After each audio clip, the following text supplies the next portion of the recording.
So first up, you're gonna measure out 1 pound of potatoes.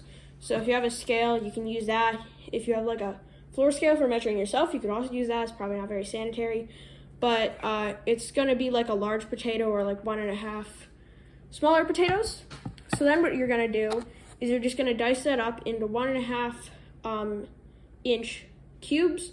And if you are living in a country that's not the United States, probably like 3 centimeter by 3 centimeter cubes. So I'll check back in once I'm done with that.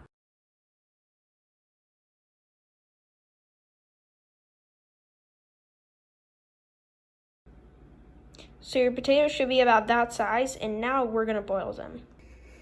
So we're gonna fill a small pot halfway up with water. Put your stove on high, and then put a lid on. And we're gonna wait for this to come to a roiling boil. It might take a while to get to this point, but you know it's gonna be a roiling boil when it's like this, it looks like this, and there's a bunch of big bubbles coming to the surface.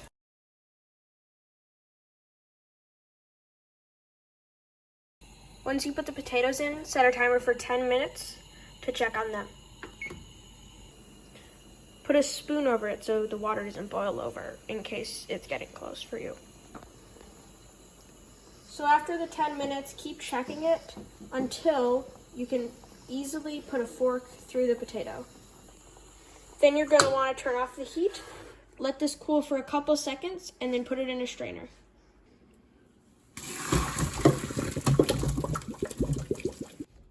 Now you're gonna cool for 10 minutes. So you're just gonna manually take off the peels of these potatoes and then put them into a big bowl. Once you're done with that, you can discard your peels, and I'll tell you what to do with your potatoes. If you have this thing called a ricer, I highly recommend you use it. It basically, you can use it to smush the potatoes up, but if you don't have it, you can use a fork or any other type of smusher.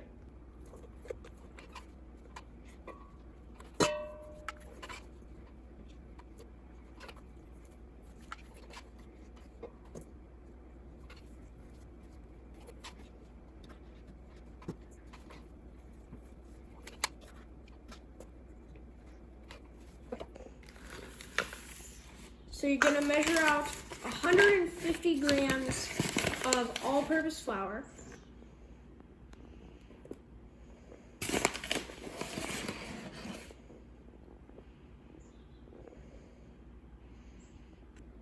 And a pinch of salt. And then we're gonna mix it all together.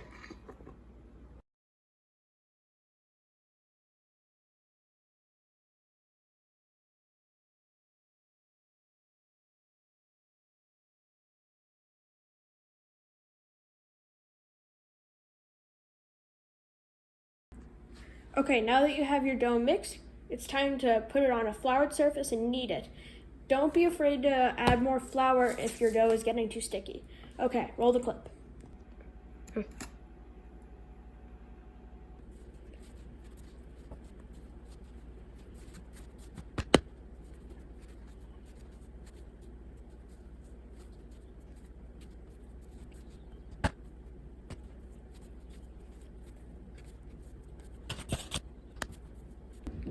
So now that you have your dough, take one of these things. If you don't have it, you could just pull it apart. But you're gonna cut your dough into 8s. Okay, put your gnocchi balls to the side and take one, roll it into a sphere, and then roll it out to form a noodle. Okay, once it's relatively thin, you're just gonna slice it into about 1 inch to 1.5 inch little blobs, which will end up being our gnocchi. I recommend you getting a pan and putting some parchment on it so you can have somewhere to store your gnocchi before we cook them.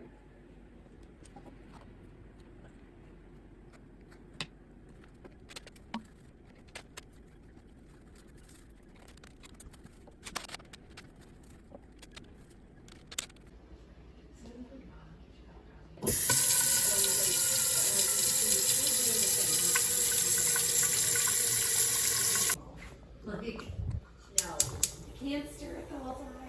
Water.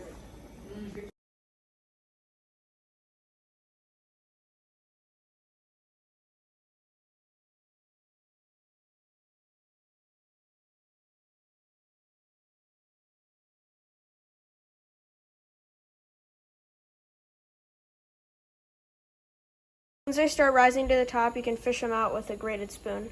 They're all done boiling, so now I'm going to show you how to make the pesto. So for the pesto, you're going to need a food processor. If you don't have one, you can either buy pesto from a store or use a red sauce, or any other sauce works. To make the pesto, you're going to first off need 2 cups of basil,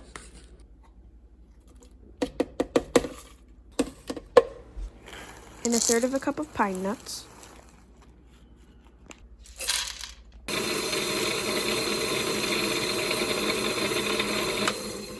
Mm-hmm.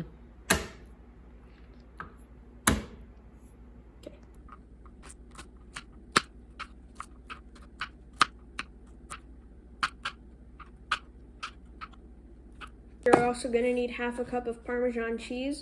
Freshly grated would obviously be better, but this will work.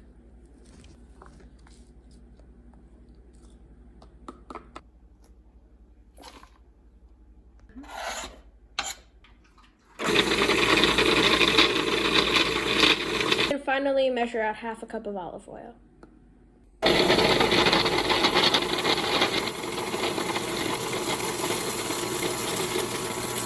If pesto's thin, you can always add a little more Parmesan cheese. Heat some olive oil on a nonstick pan at like half heat. So then once the oil is hot, you can tell that by sprinkling some water in and see if it pops. Add your gnocchi to the pan. If you have to do it in 2 batches because you have so much, that's okay. Rotate your pan a couple of times because some sides might get crispier than others. You can use a pair of tongs to test to see if they're crispy enough. Once you test one and it's a little golden brown, you can start flipping them. Keep in mind it is going to take less time to cook the other side than the first side, just because the pan is already warmed up. Once they're done cooking, you can transfer them to a plate with a paper towel on it. So put it down to low heat, and then you're going to add all the noodles and a little bit of pesto.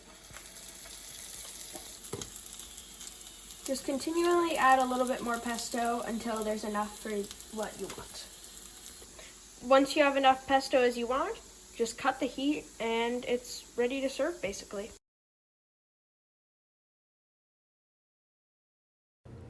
Top with Parmesan cheese and enjoy.